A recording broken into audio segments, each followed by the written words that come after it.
La UNESCO sugiere que el aumento de la calidad de la educación debe avanzar en cuanto a su vez se han mejorado los instrumentos de medición, ya que deben tener en cuenta la pertinencia de lo enseñado en la preparación del educando hacia el futuro, en la toma de decisiones y su desempeño en el ámbito tecnológico, así como la reestructuración curricular, preparación de docentes, extensión de jornadas escolares y dotación de recursos e infraestructura.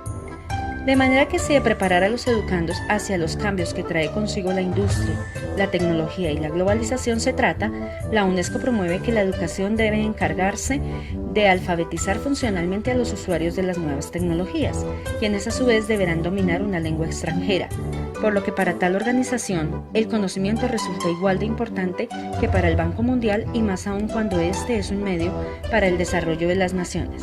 Sin embargo, advierte, el conocimiento es poder, pero sin la ética, la ciencia puede ser un arma peligrosa. En cambio, acompañado de la ética, el conocimiento puede llevar a la sabiduría.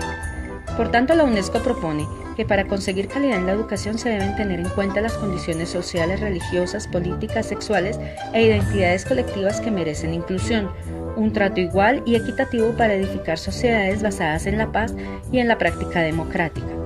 Y como no desconoce la importancia que merecen los conocimientos y la actividad académica como tal, propone que a estos se les realice un detallado seguimiento y constituyan aquellos derechos a los que debe acceder cada persona, razón por la cual promueve la educación en todos los niveles y estratos sociales de manera gratuita, pues la considera como una oportunidad para las personas de inferir adecuadamente en la sociedad, aun cuando advierte que mientras más se amplía el acceso, más difícil resulta supervisar la calidad. El acceso y la calidad no se excluyen mutuamente, pero compiten entre sí. En consecuencia, recomienda que es necesario un conocimiento profundo de la sociedad para cimentar los proyectos educativos institucionales sobre las características y aspiraciones de la sociedad, además de equilibrar recursos, resultados y procesos en los que, por supuesto, el maestro cumple una ardua labor. Por ello reclama un reconocimiento especial para ellos, un estatus más elevado como lo había en la antigüedad, mejores condiciones económicas y laborales para ejercer su labor y la garantía de ser apoyado de una mejor forma. Al enfriarse tiene mejor sabor inclusive que estando caliente y puede tomarse con azúcar y mucho más beneficioso, increíblemente. Estoy asombrado de este café, el café Don Pablo. Probé el café Don Pablo, que Dios le bendiga ese café y lo bendiga a él porque está haciendo una cosa formalmente. Ese es un café bueno, café de buen color, de buen gusto y de buen sabor. Yo tomo café Don Pablo porque no es cuestión de aroma, no es cuestión de sabor, que hay un sinnúmero de personas aquí en el cambio que han cambiado, se han olvidado de todo el otro café y se han ido a café Don Pablo, porque cuando lo prueban no es que huele bueno por allá, no es cuando lo prueban allí que está rico. Y mientras más frío ustedes lo ven, mejor todavía está. Don Pablo es una pretensión que tiene este humilde servidor de llevar un café de calidad al pueblo dominicano. Yo soy amante de café, soy barista y tengo tiempo probando cafés de diferentes marcas y experimentando las diferentes calidades. Dentro de mi experiencia personal, para mí, uno de los mejores cafés que se hacen es el dominicano, específicamente el Cibao Altura. Entonces nosotros, mi familia tiene sembrado y también compramos a productores en el área altura del Cibao, eso es Manabao, Juncalito, San José de las Matas. Ese café que nosotros hacemos, por la forma en que lo cosechamos, por el tipo de semilla que usamos, pues nos da un café con muy baja acidez. Pudiera decir que es uno de los cafés con la acidez más baja del mercado. Y eso es algo que tú buscas en un buen café. Aparte de que tiene cuerpo, tiene muy cuerpo, un buen balance. Cuando tú lo pruebas te da notas a madera, cacao, caramelo.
episodio de Hablemos de Trabajo, tus cápsulas.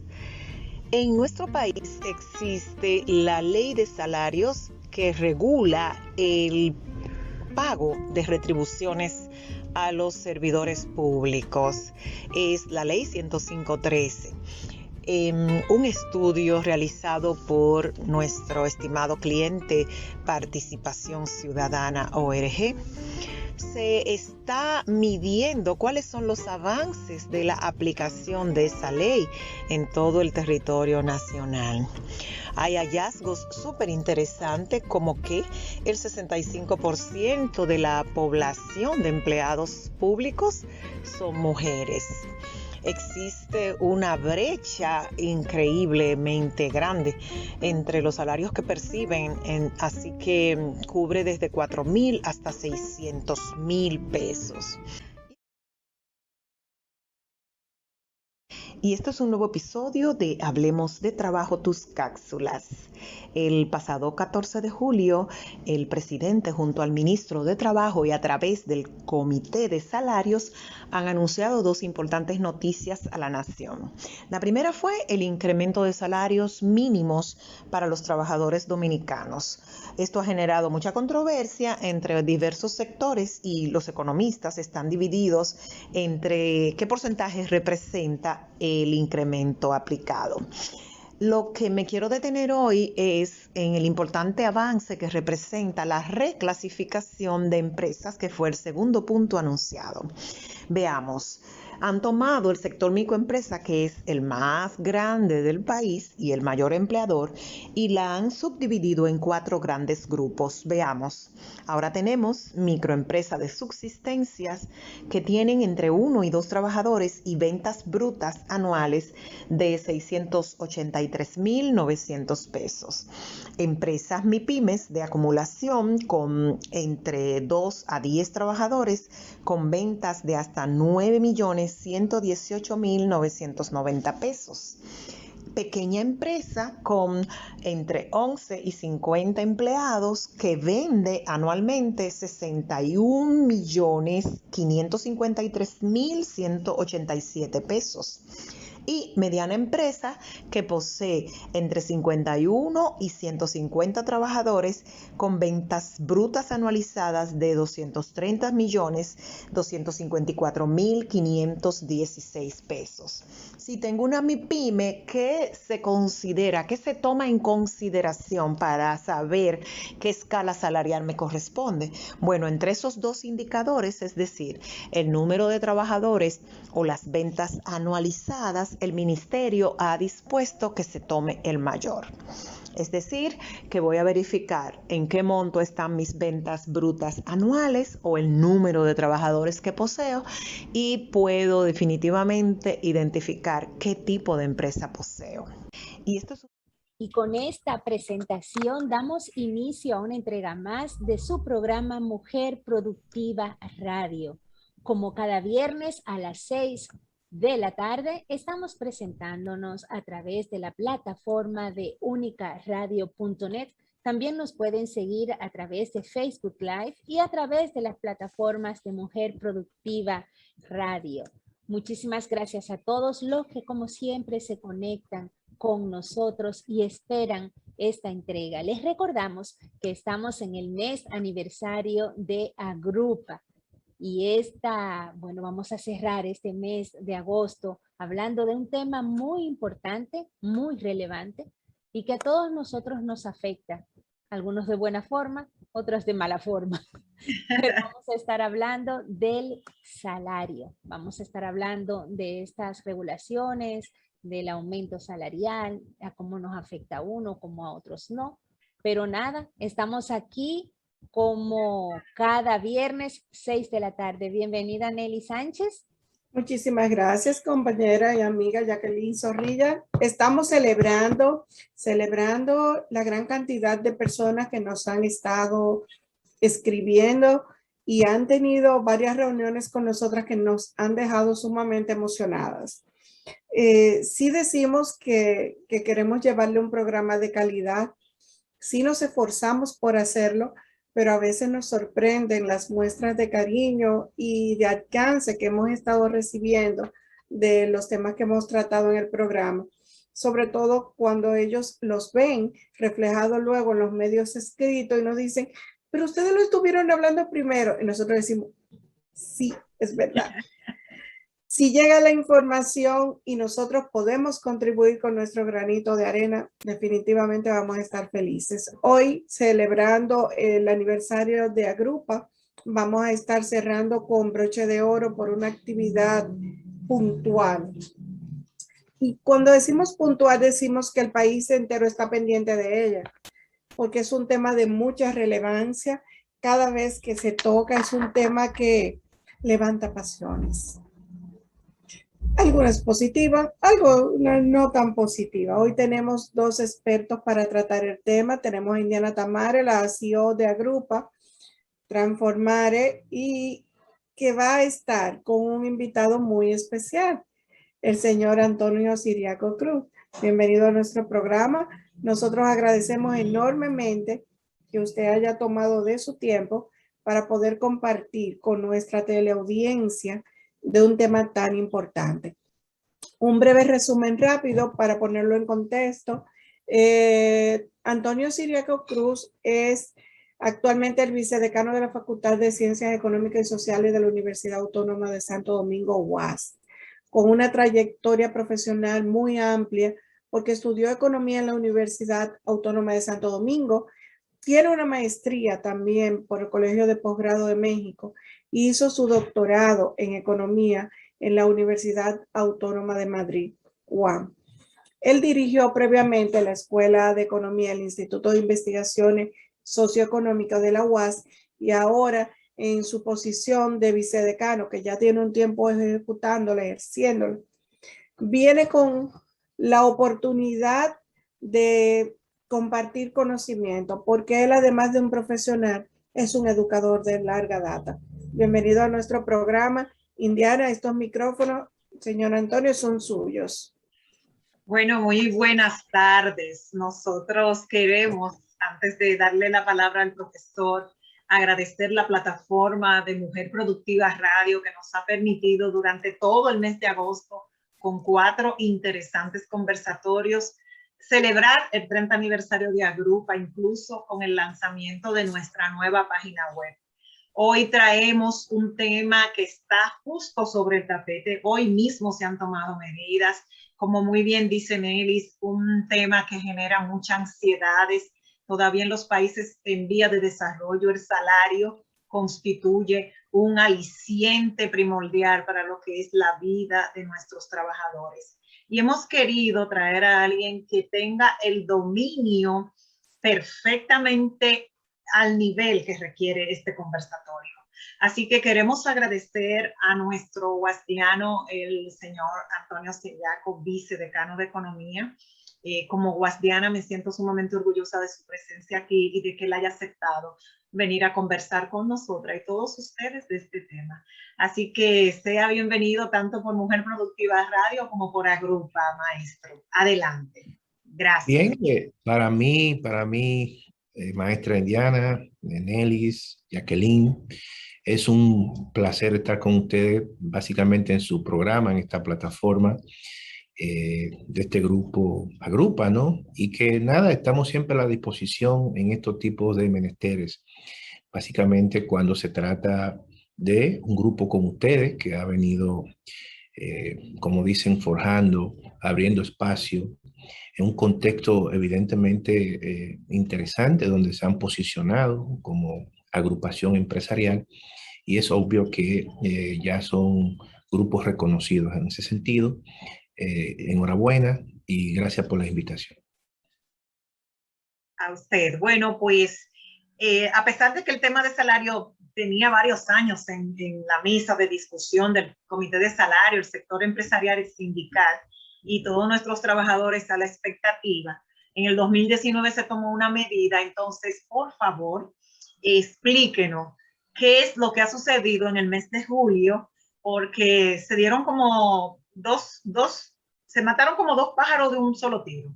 que fue la reclasificación de las empresas, que era objeto del tranque que teníamos, y además se generó un acuerdo para los salarios mínimos no sectorizados del país.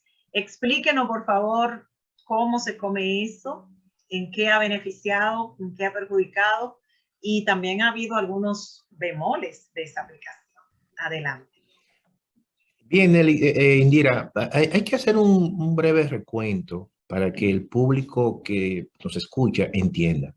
Tradicionalmente, a partir del Código Laboral, el Código del año 1992, se establece que cada 2 años hay, mediante el Comité de Salario, tanto los trabajadores como los empleadores, conjuntamente con el llamado que le convoca el Ministerio de Trabajo, se reúnen para modificar salarios mínimos en la República Dominicana. Cada 2 años, el comité convoca a esos grupos y se reúnen y establecen un salario mínimo. Tradicionalmente, lo que se establece como un indicador para incremento de salario es el nivel de inflación acumulada durante los 2 últimos años. De manera que si el salario mínimo en un momento determinado son 10,000 pesos y la inflación de los 2 años anteriores acumulada es un 5%, entonces el incremento debe ser un 5% para que el salario mantenga mínimamente el poder adquisitivo y no se vaya deteriorando con el paso del tiempo.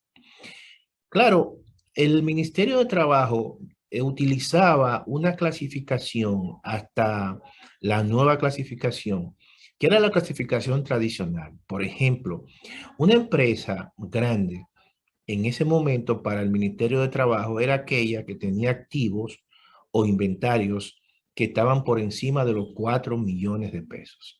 Una empresa, en este caso mediana, tenía activos entre 2 millones y 4 millones.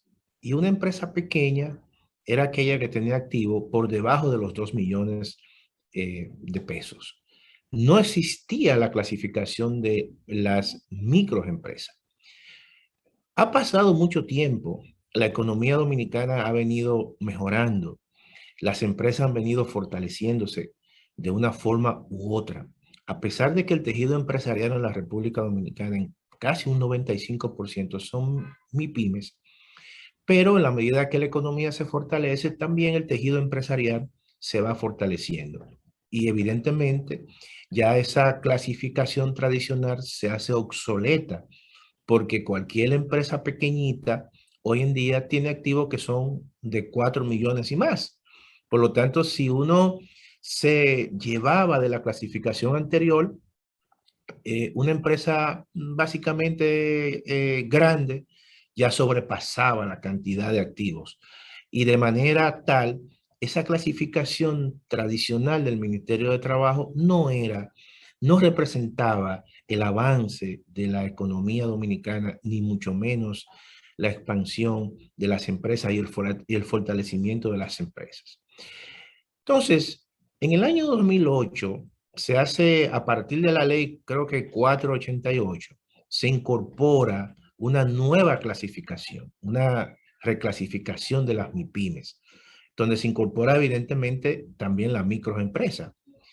Y también posteriormente se hace una modificación a esa ley que conllevó a la ley 187-17, donde precisamente es la última modificación donde se establece una nueva reclasificación, donde se incorpora una microempresa que es aquella que tiene activos, trabajadores hasta 10 empleados y ingresos que llegan hasta 8 millones de pesos. Y una empresa grande, evidentemente, era aquella que tenía o es aquella que tiene más de 150 empleados y venta por encima de los 250 millones o 200 millones. De manera que esa clasificación es la que más se adecuaba a toda la transformación que se había dado en los negocios. Sin embargo, había resistencia por parte de los trabajadores, precisamente cuando en los últimos años se convocaba el comité de salario, entonces ellos tenían el temor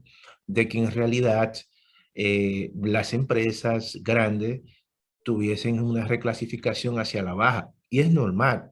Generalmente una empresa grande si dentro de este proceso de recomposición empresarial, en algunos casos se podía reclasificar hacia la baja. Entonces, todo parece indicar que ya la situación era insostenible. Yo pienso que al margen de todo, había un tranque en los procesos de negociaciones donde los trabajadores exigían aumento de salario, pero los empresarios decían, bueno, está bien, yo te voy a dar un incremento de salario, pero tú también tienes que ceder un poco, porque ya la realidad de los negocios hoy es totalmente diferente.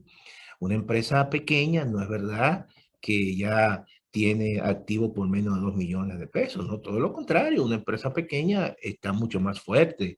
No sé, yo me imagino un colmado, por poner una pequeña empresa, un colmado tiene ventas al año que en muchos casos sobrepasan los 2 millones de pesos.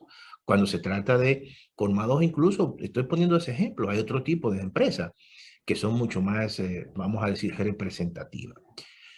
Entonces, parece que con la situación de la pandemia se presentó una oportunidad en ambos casos para desenredar ese nudo gordiano, y también el gobierno, todo parece indicar como debe de ser, como un árbitro, como un regulador, se incorporó al proceso de negociación y fue un ente mediador. Y yo pienso que eso es un elemento importante.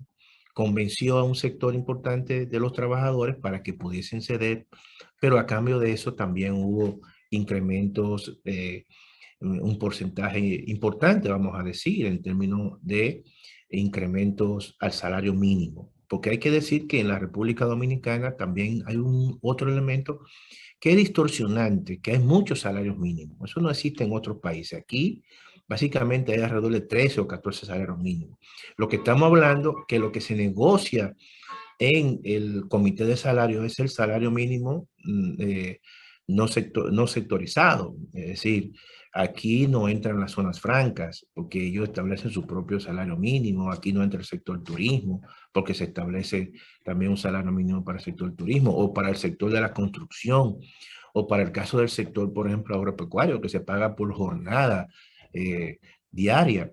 De manera que aquí entonces se llegó a un acuerdo, los trabajadores se dieron y se hizo el cálculo de que la gran mayoría de las empresas grandes podrían reclasificarse como medianas empresas, y por eso es que aparece un porcentaje muy alto de salario, de aplicación del salario mínimo en las medianas empresas.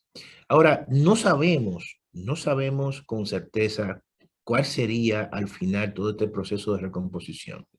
Porque, por ejemplo, se pueden dar algunos casos aislados donde una persona, no sé, que está trabajando en una empresa grande y esa empresa grande le está pagando 20,000 pesos. Se supone que si se queda como grande, esa persona que gana 20,000 pesos tendría un incremento de salario de 21,000 pesos, es decir, 1,000 pesos adicionales. Sin embargo, si esa empresa grande se reclasifica hacia la baja y pasa como una empresa mediana, entonces esa persona no se va a beneficiar del incremento de salario, porque si se reclasifica como una empresa mediana, entonces va a pagar un salario mínimo por debajo de incluso de los 20,000 pesos. Esos son los elementos que posteriormente habrá que corregir.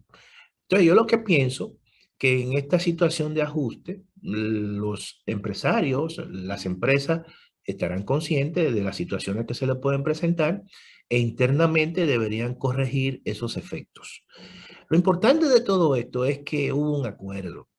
Lo importante de todo esto es que hay un reconocimiento del sector empresarial y también del sector trabajador, de que en ambos casos este proceso también es de ganar, ganar, y de que algunos también van a perder y otros van a perder. No todos van a ganar a la vez. Lo importante es la mayoría. La mayoría de las empresas le va a ir mejor. La mayoría de los trabajadores le va a ir mejor, pienso yo, de mi punto de vista, por el hecho mismo de que se ha hablado de que este proceso va a beneficiar a prácticamente más de 1.400.000. Es una cifra que yo la encuentro exagerada. Yo lo que pienso y el cálculo que nosotros hicimos aquí en la universidad fue que básicamente se van a ver beneficiados alrededor de 800,000 trabajadores. ¿Por qué yo digo esto? Porque cuando uno va a la tesorería de la Seguridad Social y uno observa la cantidad de trabajadores formales que están registrados del sector privado, estamos hablando de 1.500.000 trabajadores y trabajadoras que están allí.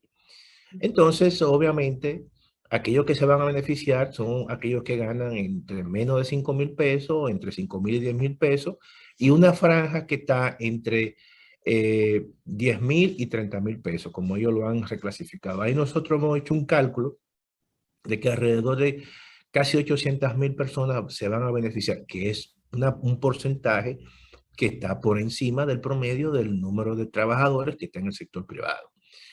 Y también es importante que se haga este proceso de reconocimiento, de acuerdo, porque miren qué ocurre. También en esta reclasificación se incorpora un elemento que no estaba, que es el número de trabajadores. Entonces, el número de trabajadores o el nivel de ventas. ¿Qué está ocurriendo hoy en día en el mundo de los negocios? ¿Qué no ha traído la pandemia? No ha traído que básicamente hay un espacio muy grande para el teletrabajo y también para el uso de plataformas virtuales o digitales. Entonces, usted se puede encontrar con una persona o dos personas que en su casa, a partir de una plataforma digital, puedan estar teniendo empresas muy exitosas con 2 o 3 personas que estén generando ventas al año que a lo mejor sobrepasen los 50 millones o los 100 millones. Justamente, maestro, Claro. a eso iba. Estoy totalmente de acuerdo con usted. Pienso que la mayor ganancia del proceso, y sobre todo considerando el momento de la pandemia, la mayor ganancia ha sido lograr un consenso de sectores que tenían años sin poder ponerse de acuerdo, incluso a pesar de la ley de microempresa. Así es. Está ahí con muchísimas ventajas, pero sabemos lo que pasa entre la ley y la realidad. Así es. Entonces, evidentemente, en un momento como este, algunas empresas han declarado que sus ventas han bajado, pero tenemos otro sector que, como usted muy bien señala, pertenecen al mundo de la tecnología. Por favor, no olvidemos que nuestras leyes no contemplan. El Código de Trabajo nació en el 92, igual llegó en el 92 el Internet a nuestro país. Así es que, por lo tanto, esa ley no puede hablar de puestos que sean beneficiados o que sean caracterizados por procesos de tecnología.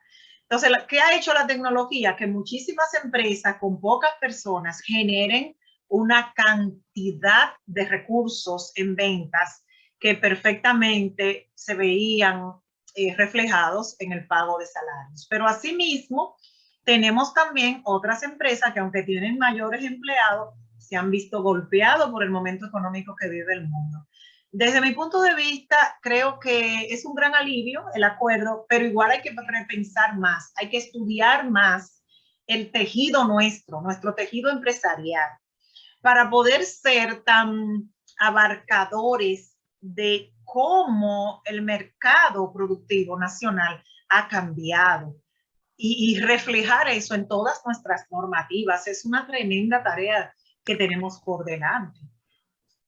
Tomando en cuenta eso, y me disculpan ambos. Sí, cómo no. Aunque estamos de acuerdo con ustedes, también 2 puntos importantes a tomar en cuenta aquí. Ok, se llegó a un acuerdo. Todo el mundo lo escucha. Muchas personas están felices porque dicen, voy a obtener por fin una actualización. Y otras están extremadamente suspicaces porque dicen hasta dónde realmente esto es bueno. Y el segundo punto, y no menos importante de aquí, es llegar al acuerdo no debe ser el trabajo final, porque como bien dicen ambos, tanto el análisis del tejido empresarial como, y aquí es la parte interesante, en la idiosincrasia de nuestra forma de hacer negocios, debemos llevarla al punto de que peinemos todo el proceso y lo hagamos realmente eficiente y efectivo. Yo pienso que hay un elemento que evidentemente, como tú decías, Nelly, como también como decía Ian, hay todavía elementos que hay que cerrar el círculo para que el efecto sea mucho más, vamos a decir, mucho más claro. Todavía hay elementos que dependen mucho de los aspectos de la regulación, que como decía Indiana, hay un elemento que no está contenido ni se refleja en el código laboral. Por ejemplo, todo el tema del teletrabajo, todo el tema del uso y de los negocios a partir de plataformas virtuales, todo eso no está reflejado incluso ni en el sistema tributario. De manera que lo que en lo adelante, ahora, la discusión es cómo nosotros establecemos una legislación en función de las transformaciones que se están dando en el mundo de los negocios, producto precisamente de sistemas de globales, pero que se aceleraron en el tema de la pandemia. Y eso es un reto muy grande. Yo le puedo decir, yo tengo familiares que se han dedicado precisamente al trabajo virtual, al teletrabajo, pero lo están haciendo incluso vinculado con personas que están fuera del país y reciben su dinero en dólares. Y básicamente no están, eso no está regulado. Entonces yo pienso que ahora hay que establecer un proceso de regulación porque son elementos nuevos. No solamente pasa en la República Dominicana, eso está ocurriendo en el mundo entero.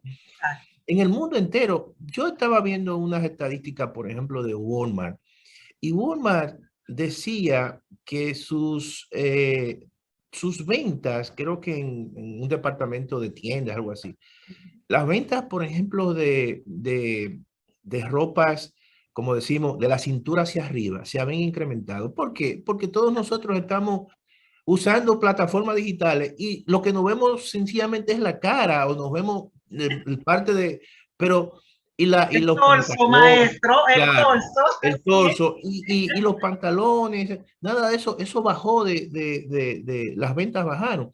Fíjense cómo también esta situación ha transformado el mundo de los negocios. Y yo pienso que por ahí la tendencia en ese sentido. Por lo tanto, hay que cerrar el ciclo porque ya eso implica que el ente regulador, que es el Estado, tiene que establecer un mecanismo de regulación en ese sentido. Claro. Deben actualizarse, porque otra consideración, y las empresas han estado al grito, es el sentido de que cuando se elevan los salarios mínimos, tú tienes que además realizar un estudio salarial interno a tu organización, porque de repente tú tienes ya al obrero ganando igual que la recepcionista u otro nivel técnico en la organización. O sea que, querrámoslo o no, se habla directamente del aumento de los salarios mínimos y es lo que el ministerio está autorizado a tocar, pero sin quererlo, eso genera una ola interna. Claro. No, y yo pienso que ahora los procesos de regularización tienen que ser más flexibles, vamos a decir. Y creativos. Y creativos. Porque tampoco vamos a tratar de penalizar realmente los niveles nuevos de emprendimiento. Porque aquí hay una cantidad de jóvenes en estos momentos que están emprendiendo negocios a través de plataformas digitales, son muy creativos, personas que ponen a través de las redes sociales todas sus señales que hacen, entonces sencillamente uno lo contrata y van a domicilio y hacen el trabajo. O sea, ¿por qué? Porque la tendencia es a que los negocios sean básicamente flexibles, que tú no tengas costos operativos que sean muy fuertes, que te permitan rápida movilización, ir a los lugares, ofrecer un servicio. Por ejemplo, ustedes saben qué tipo de negocio es interesante y ha sido quizás uno de los negocios que más se ha adecuado al tema de la globalización. Señores, quien por primera vez aquí comenzaron a presentar el servicio de los delivery fueron los colmados. Así es. Fíjense, miren qué interesante eso, para que ustedes vean lo creativo que son eso y que fueron esa persona, para adecuarse a una competencia de que en realidad los grandes negocios o el mall o esos grandes centros que incorporaban todos los servicios, servicio telefónico, servicio del pago de energía eléctrica, los bancos y los supermercados. Entonces, cuando la gente iba y va a pagar un servicio, ahí hace un combo, entra al supermercado, todo eso. Entonces, el colmado se tuvo que ver esa situación. Y dijo, pero señores, yo tengo que ir donde está la demanda. Y lo han hecho bien, en cierta manera. ¿Y qué ocurrió? Si ustedes se percataron en el tema de la pandemia, que los mismos supermercados tuvieron que ofrecer algún tipo de negocio de delivery, tuvieron que dar un servicio de delivery. De manera que yo creo que lo que está ocurriendo ahora, y eso todavía no se ha concluido, sino que está en marcha, son transformaciones importantes en el mundo de los negocios. Y eso va muy rápido, señores. Eso va mucho más, como decimos nosotros, se está corriendo más rápido que la pelota. Y eso evidentemente que tenemos ahora que readecuar el marco legal y el marco y del entorno a este tipo de negocio.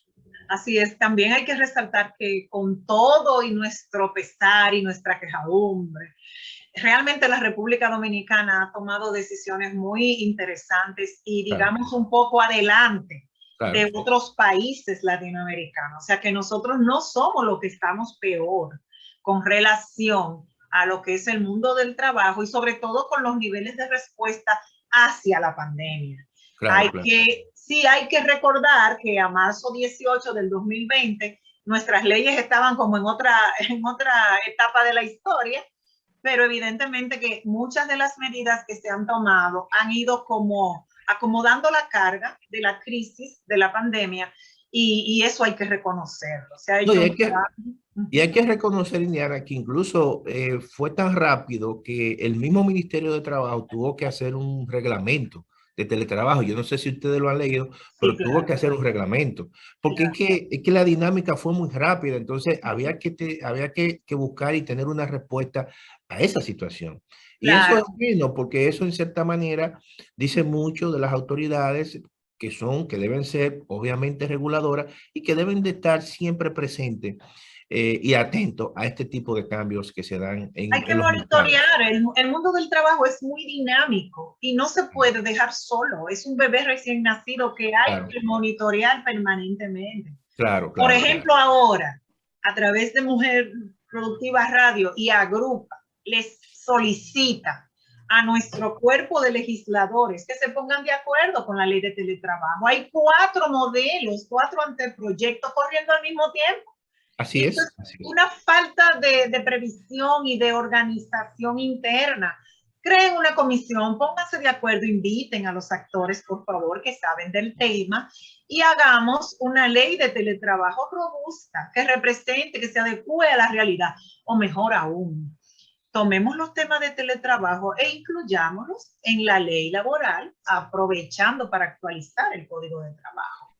No, y tú sabes que Indiana, que el tema del Código de Trabajo, que yo creo que es un reto importante porque todo en cierta manera gira alrededor de la cesantía y que hace 3 años se está discutiendo la modificación al Código Laboral. Ahora el presidente de la República ha visto que propuso a la clase política 12 puntos de reforma donde está precisamente la discusión del Código Laboral, de la reforma fiscal, el tema de la ley de la seguridad social, que son tres códigos y 3 temas que influyen en los negocios. Que muchas veces en las pequeñas empresas que generan costos más allá de los costos salariales, que impiden en muchos casos que se instale un negocio o que en cierta manera un negocio pueda tener una sostenibilidad. Porque déjame decirte lo siguiente, por ejemplo, ¿qué te dice un empresario? Te dice, oye, es que un trabajador no me cuesta a mí solamente 21,000 pesos. Es que a esos 21,000 pesos tú tienes que multiplicarlo por un factor de alrededor de 0.60. Es decir, que tú tienes que multiplicar 21,000 pesos por 1.60 y eso es lo que te va a costar al trabajador porque hay costos más allá de los costos laborales. Tiene que pagar la seguridad social, tiene que incluso mantener hasta un seguro particular. Y todo eso yo creo que hay que verlo dentro de este tipo de reforma. Yo, por ejemplo, en algunos casos, yo digo, miren, que ahora se está hablando mucho de la reforma a la ley de la seguridad social. Y yo le decía a una persona, mira, yo creo que para el tema de la reforma a la ley de la seguridad social, hay un punto que tiene que ver con las pensiones. Por ejemplo, un artículo, si mal no recuerdo, el artículo 84 de la ley, que dice, se crean las administradoras de fondos de pensiones que pueden ser públicas o privadas. Y yo le dije a un legislador que estuve hablando, dije, ¿y por qué en esta modificación tú no propones? No vamos a hablar que se van a eliminar a AFP, todo ese tipo de cosas, sino que se incorpore un tipo de AFP que sea mutualista. ¿Cuál es el espíritu de una AFP mutualista? Sencillamente que todos los recursos de los afiliados, lo que aporta una empresa y lo que aporta un trabajador, van a un fondo común.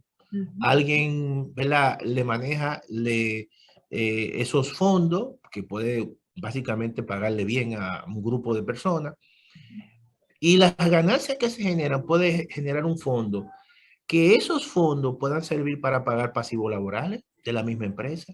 Exactamente. Mire, maestro, nosotros lo vamos a invitar otro día solo para hablar de ese arroz con mango que representa la Ley de Seguridad Social en nuestro país, su aplicación y la cantidad de sectores que hay. Como me recuerda como el juego de la infancia, con la soga, todo el mundo Sí, así es. Para ver y seguir como entendiendo estos procesos maravillosos del mundo del trabajo. Yo soy una apasionada de estos temas. Entonces ahora me gustaría cerrar, si las chicas me lo permiten, con que usted nos hiciera unas recomendaciones sobre esta coyuntura en la cual hemos avanzado en el acuerdo, pero todavía hay que avanzar más sobre la reclasificación de empresas que no están totalmente amparadas, aunque se hizo una reclasificación de la MIPYME solamente aparte. Pero ¿qué nos recomienda como empleadores y como trabajadores en esta coyuntura en la cual se ha llegado a ese consenso de aumento de salario mínimo y reclasificación? Yo creo lo siguiente, yo pienso que ahora viene una labor interna de cada empresa. Siempre es importante mantener comunicación con los trabajadores, con los empleados. Yo pienso que ustedes, por ejemplo, como empresaria y muchas de ustedes expertas en gestión humana, el tema de la cercanía con el empleado, de la comunicación, de básicamente comunicarle de forma clara los efectos que esto puede tener y que ellos se sientan parte de las empresas. Yo creo que eso es un elemento importante para que comprendan y que no van a ser afectados. Yo creo que en su gran mayoría los trabajadores van a beneficiarse y las empresas también se van a beneficiar y se van a fortalecer en ese sentido. A nivel general, yo creo que están dadas las condiciones para que, como aquí se habla mucho de pacto, aquí hay que establecer un pacto por las MIPYMES.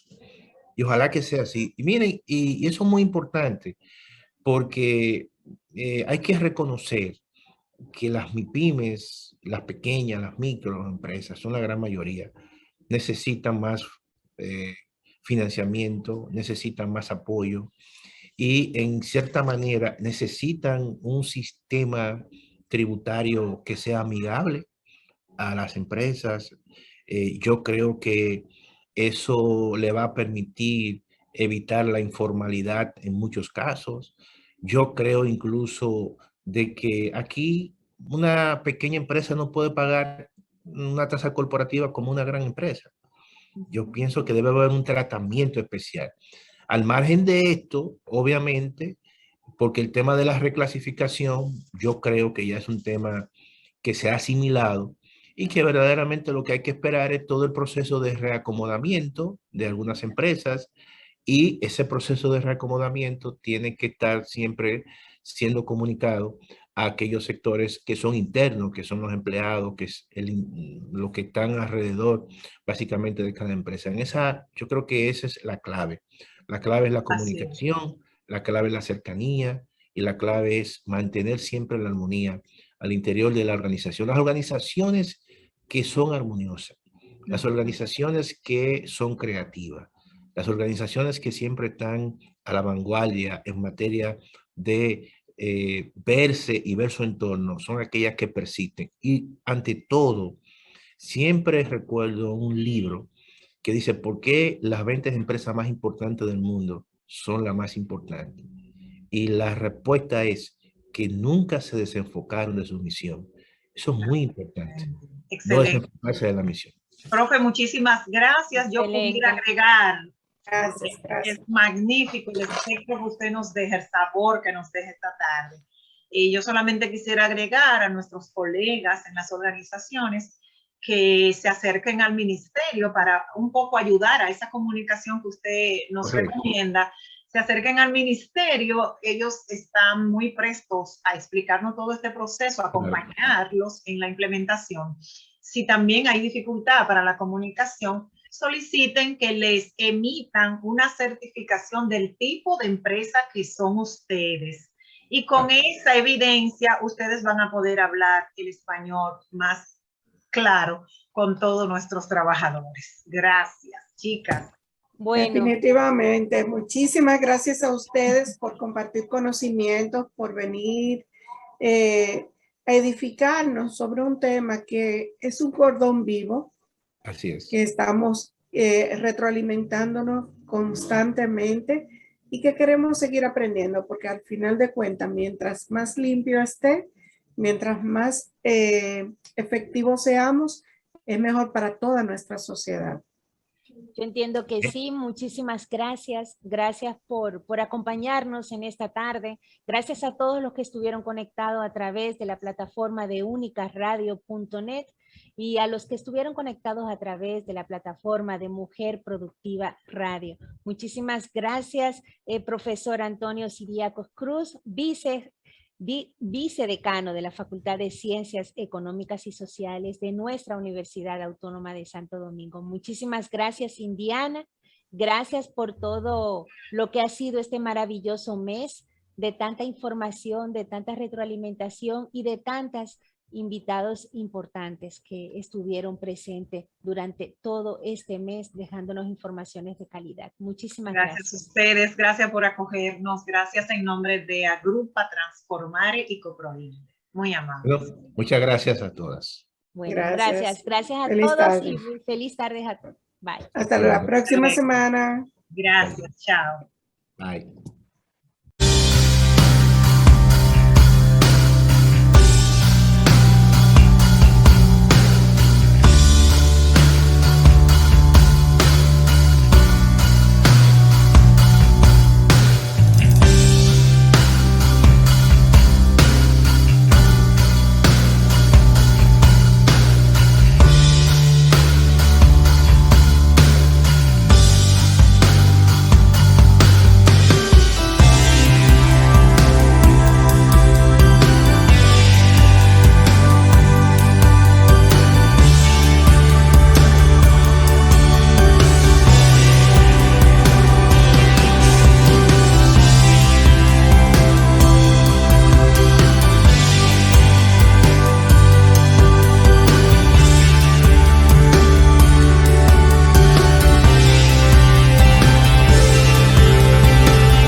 esté funcionando perfectamente. Ayuda a las empresas a que sean más seguras.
La inmunización salva vidas.